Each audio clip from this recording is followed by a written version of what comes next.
Hello friends, welcome back to So Glad You Asked. Today's video, I am going to focus on what I hope to accomplish on a day-to-day basis with my first grader who is 6 years old. This is like my 50th attempt to record this video because my house is never quiet and hopefully everyone is in bed now, and so I will have a few minutes to be able to record this video without interruption.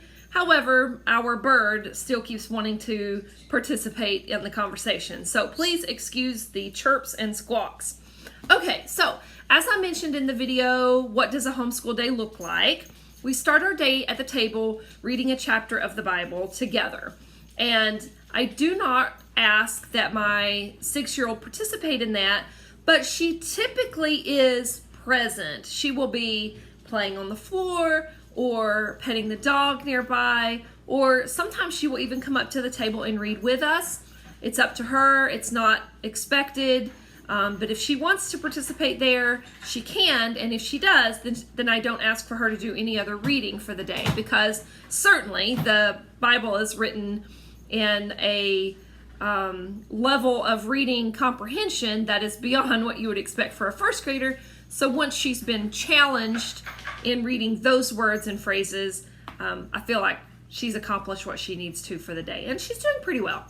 Okay, so I did also take some video of us working together on her lessons earlier today, and I will add the times down below so that you can skip ahead if you want to watch us doing that work, or you can just skip that whole portion of the video if that's not something that interests you.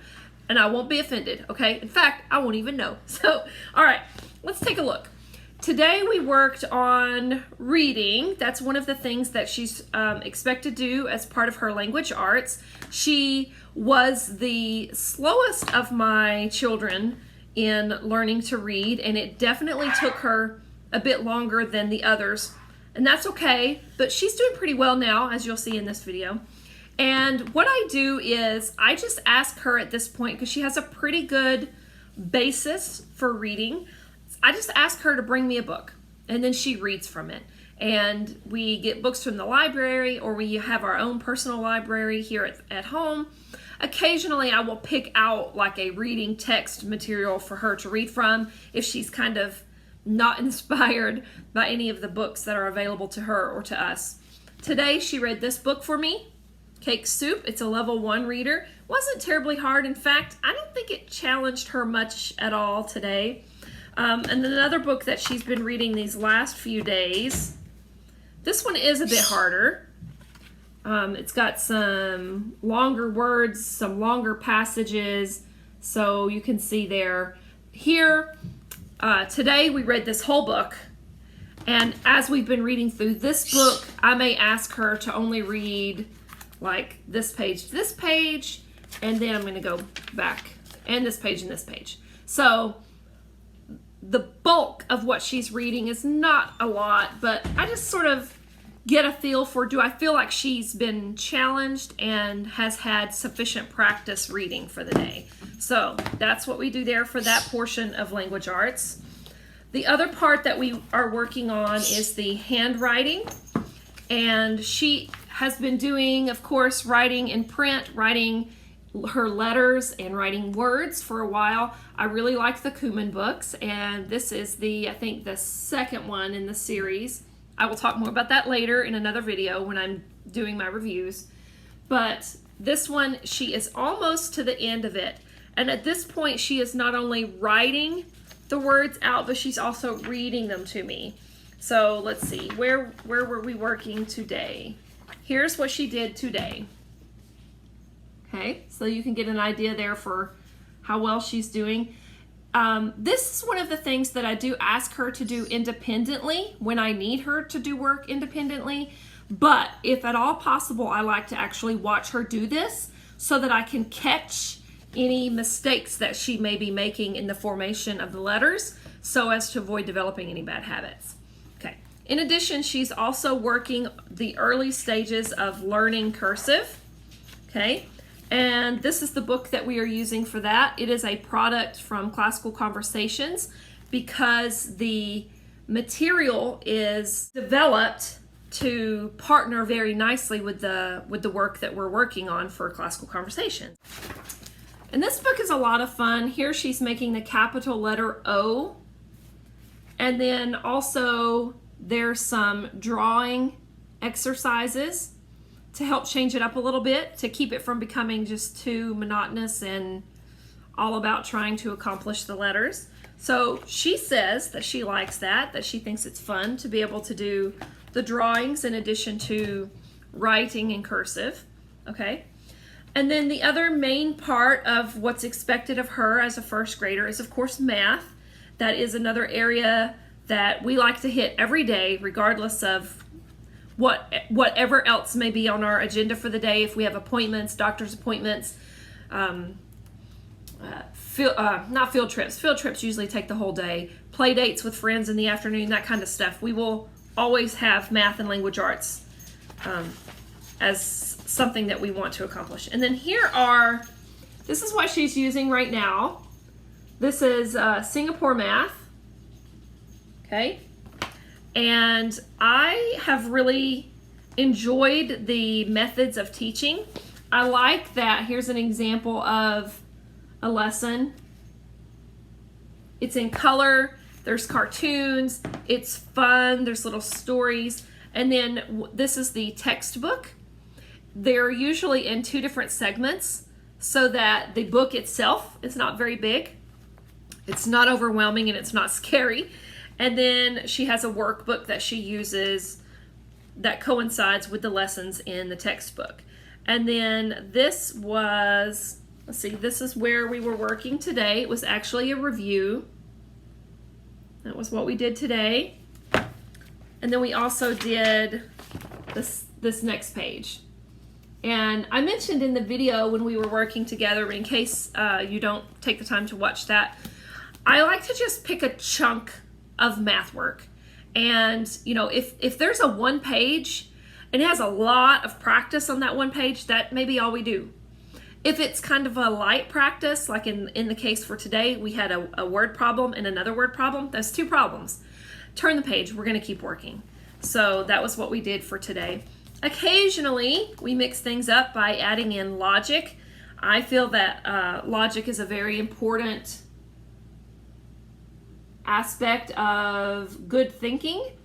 And so that's something that I really want my children to be able to accomplish without making logical errors and mistakes. And these books we've really enjoyed. Lollipop Logic. I haven't really done a lot lately, but this is book 1 and book 2. That's another thing that we will do on occasion. It's more of the thing of like, you know, it's the end of the week and she's gotten a lot of math done during the week and she would rather just work on logic this week. Sure, let's do that. Okay.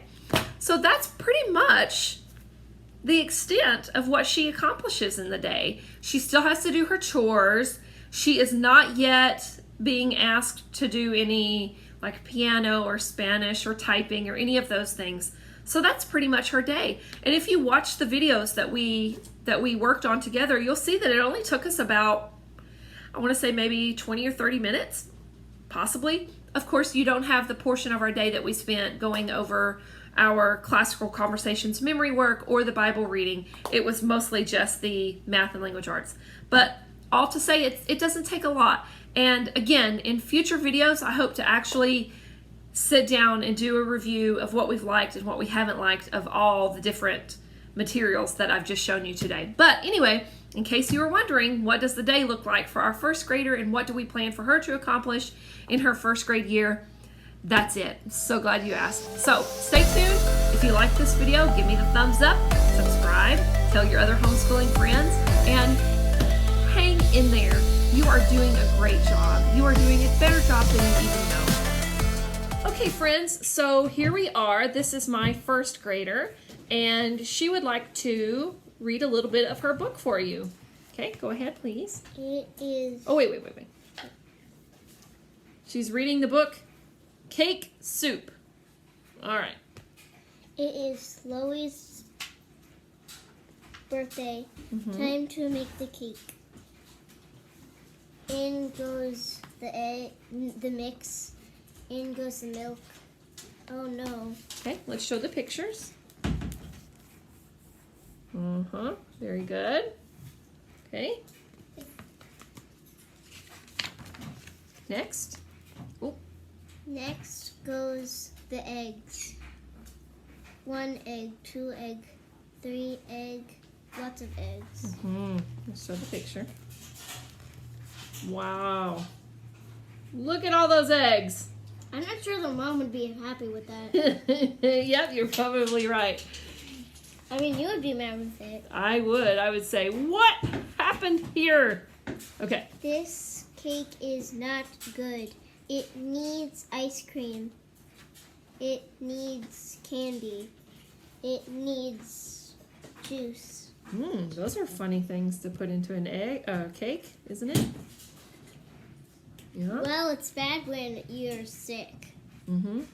Stop pushing the table, baby. Okay. Time to bake the cake. Bake, cake, bake. Good. Okay. Here comes the balloons. Whoosh. Oh no. What happened? What happened? Piggy fell over. What happened? He fell over. Oh, he tripped on a balloon wire thingy. Yeah, maybe. If you look right there. Okay. Molly and Ella gets ready. Bake, cake, bake. Oh, I never knew they made cookies in the back. They did lots of baking that day, didn't they? Okay. Oh no. Sit. Do the sounds. Present is walking away. Oh. Skip's present is walking away. What was Skip's present? Turtle. Turtle that has a bow on it. Would that be a good present for you? I actually like piggies because they're cute and fat. And I like to make fun So of you don't them. want a turtle present, you want a piggy present. I like to make fun of them because they're cute and fat. Okay. Keep going. Oh no, there goes Francis's present.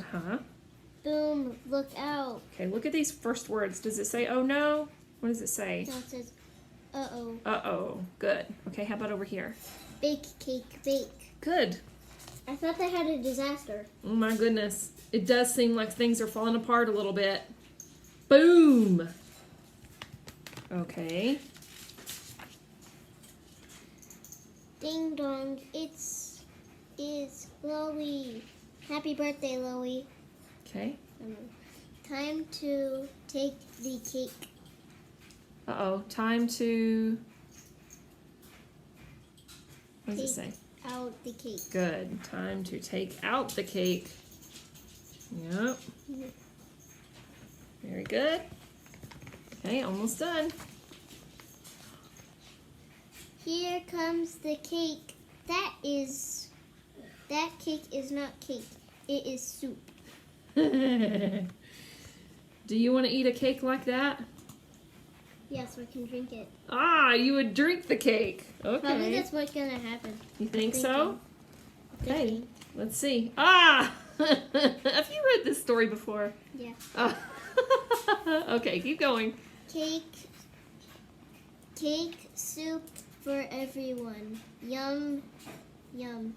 It is the best birthday cake ever. Mmm. I thought they said it was soup. If you look, there's a turtle over it. Oh yeah, yes, I see the turtle. Skip's present. He's not even drinking. I don't know what that is even. It's a log. It's a log? Looks like, Bug. I don't know. Looks like a little straw. It's A worm? Your brother is saying it's a worm. It's a worm. Okay, but, well, he has the straw. It's a worm. See right here? He has the straw. He's just not drinking it right now. He stopped drinking. Okay, little girl, so that's the end of the book. This is a Richard Scarry. I hope I'm saying his name right. But this author has done a lot of different books and puzzles and games and such with these characters. And this one is a level 1 reader. Okay. And that is an example of what we would do as a portion of her language arts studies for the day, is that she will bring me a book that she wants to read to me. This one happens to be a library book, and we will just go through and we'll read. Maybe talk a little bit about the words, and then in addition to that, she'll do the other language arts stuff, which I'll tell you about in just a moment. Okay, so now we're going to take a minute and do a little bit of math for you. Here's the book that she is currently working in. Oh, and we're going to have to blur out your name there because I want to try to keep your privacy in that way. Okay, so today we are working on a review portion, and I really just like for her to do 1 or 2 pages. So, and that may be like the front and the back. If there's a lot of questions or problems on the page, then we don't do the back side too. So we just try to get a few minutes of practice in each day. Okay, so can you go ahead with this one? Do you want me to read the problem to you? Yeah. Okay, it says, Sammy has 14 stamps. He buys 5 more. How many stamps does he have now? So did he lose anything? Like, he has 14, and then he buys 5 more. Okay, so let's think about this first. First of all, let's put the 14 in the number sentence. Okay. 14. Okay. And then he buys 5 more. Now, if we go and buy something, are we adding or are we subtracting from what we have? That's right, we're adding. So let's put in our plus addition symbol, the plus sign. Good. And how many did we add? 5. Very good. Oh, that's backwards. That's okay. All right, so now the question is, if we had 14 and then we added 5 more, how many stamps do we have?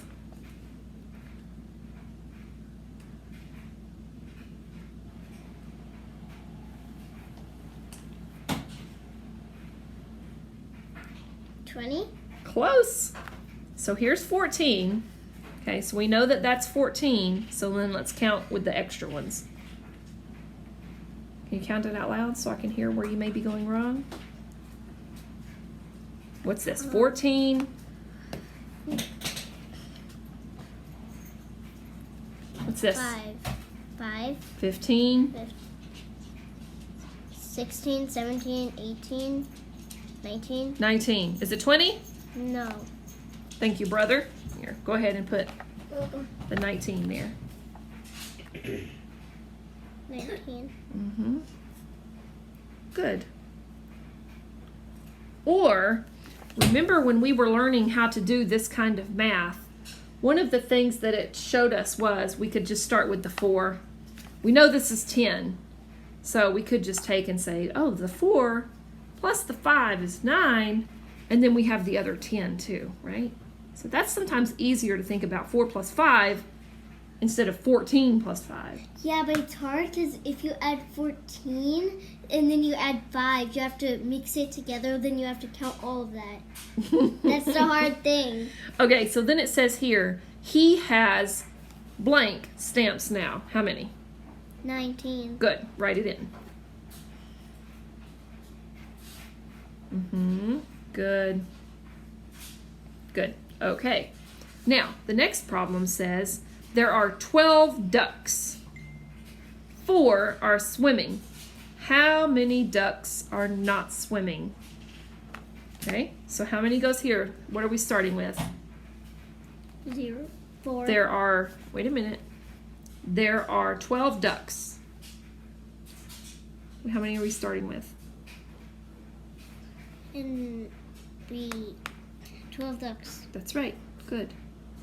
We're starting with 12. We're starting with the big number. Ooh, and that 2 is not backwards. Good job. Okay. Yay. And it says 4 of them are swimming. So we're taking a part away from the whole 12.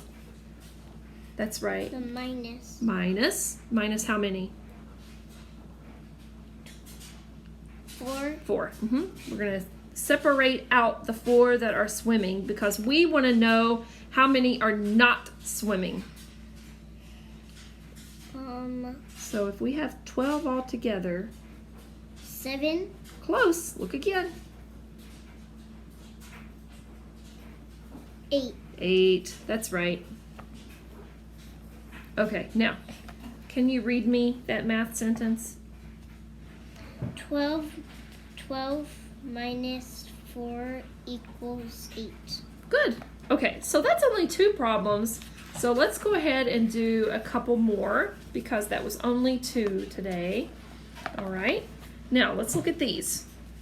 Here it says we're going to add, and we have 10 plus 5 equals, what's 10 plus 5? 15. Good. Can you write it? And there's a 5, just so that you can remember which way the 5 points. It's like just having a 10 and then mushing it together, which means 15. Okay. That's my secret way. But now it's not so secret Oh, anymore. I see. You're saying the 1 and the 0, and then mushing it with the 5. Yeah. Okay, good. Well, now it's not so secret anymore. I know. You just told all of YouTube. Okay, put down 15. Good. Ah, yes, she got it. She got her 5 pointing the right way. Very good. Okay, well, this one's going to challenge your little secret strategy. Oh. What's 10 plus 10? 20. Write it down. Good. Okay, here we're going to fill in the missing numbers. Okay, what is the part that's all together? What number? The all together number is 18. Yeah. Okay, and if we take that 18 and we split it up into 2 parts, one part is 8. What does the other part have to be? We're going to split 18 and it will become 10? 8 and 10. That's right. Go ahead and write the 10 in the box. I just guessed that. Well, you guessed right. Okay, now, what number are we starting with? I think I know. The whole part? 5. It's 5. Okay, so we're starting with 15, and then she's also seeing that one of the parts is 10, so the other part has to be 5. Okay, so we're going to keep working with that same principle. 14 is blank and 4. 14 is blank 10 and 4. That's right. 12 is 10 and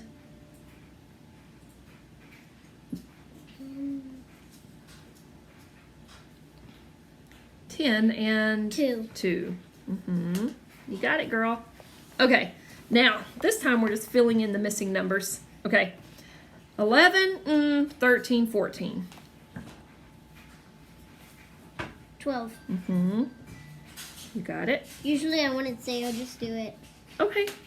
That's right. She's saying normally when she does the math, she doesn't necessarily say the answers out loud. She may just write them down. That's okay too. Okay. 17, 18. 19, 20. That's right. Bless you. Thank you. Okay. Here we have, this one might be a little bit tricky. 16, 15. 14. The next one's definitely going to be tricky. You think you're Miss Smarty Pants right now. We'll see if this next one will trick you. Think you can do it? I think so. Okay. All right. Think hard. 12, 14, 16. And 18. Good. That one was different. It was counting by 2s. Whoop, whoop, whoop. Good. All right, and I think that's enough for today. What do you think? Sure. Do you feel like you've done a good math lesson? Yeah. Okay. All right. And now then. I finished work for today. Well, I think so. Let's see. I think. We did the reading. We did the math. You didn't What's do this? Writing. Writing. What are you doing in this book? I'm writing. Practicing the penmanship of print, writing the words that it gives us to write using all of the letters of the alphabet at this point. And this is also another place that we can pull in a little bit of reading. Okay? Now, I'm not going to take the whole video of you doing this lesson, so we're just going to go ahead and move on from this one, okay? You can come back and do that work in just a few minutes. And lastly, cursive. So in this one, she is working on, this is from our Classical Conversations resources. And what it has done is taken some of the work that we do as part of our Classical Conversations studies and used that to help work on cursive. I will and plan to do another video talking about why I think cursive handwriting is important and why we continue to use that in our homeschooling education plan. But like, here's an example, okay, where she is practicing writing the capital Q in cursive. And it's actually slightly different than some other versions, but that's okay. And so she practices by tracing a couple that are done for her and then by adding her own. And what's also fun about this one is it works with not only the cursive script, but also it uses these fun little artistic exercises just to help with that pencil control and getting the lines and the letters to fall right where you want them to by doing things like drawing an ice cream cone. And it's also like a fun way. Oh yeah. It has like different things that you do. It just doesn't do the same thing over and over and over and over because that would start to get boring. So you're saying not every lesson is drawing ice cream cones? Yeah, not everyone. Not everyone. Okay. Can you think of some of the other fun drawing lessons in this book? One time I drew the jar. A jar? It was cool. Oh, okay. Well, I'll have to look for that later. That sounds fun. I don't remember a jar. Did I pass it? Yeah, you passed it. Uh-oh. Not that one? It was this one. That was fun? I think it looks like a jar. I can see, yeah. Or a candle. Okay, very It good. looks like a candle. A candle, good. All right, nice work. All right, is there anything else that you would like to add about what you do each day as part of our learning? Well, it's fun doing it. It's fun doing math because it's quick and easy. For now. Womp, womp, womp. The next, like, when I finish doing minus, minus, it's gonna get really, really hard. Oh yeah? My brother asked me some questions and I didn't know what they were. Oh, so he was trying to give you some hard math questions and you didn't know the answers? Yeah. Yeah. Well, you're gonna learn it eventually. He's on it. Yeah. He's in 3rd grade and you're only in 1st. Did you know you were in 1st grade? You did. Oh, good. He told me when I turned 1st grade. I told you when you got into 1st grade? Okay, well, good to know. All right, do you want to say goodbye to friends? Bye. Okay, thanks for sitting with us.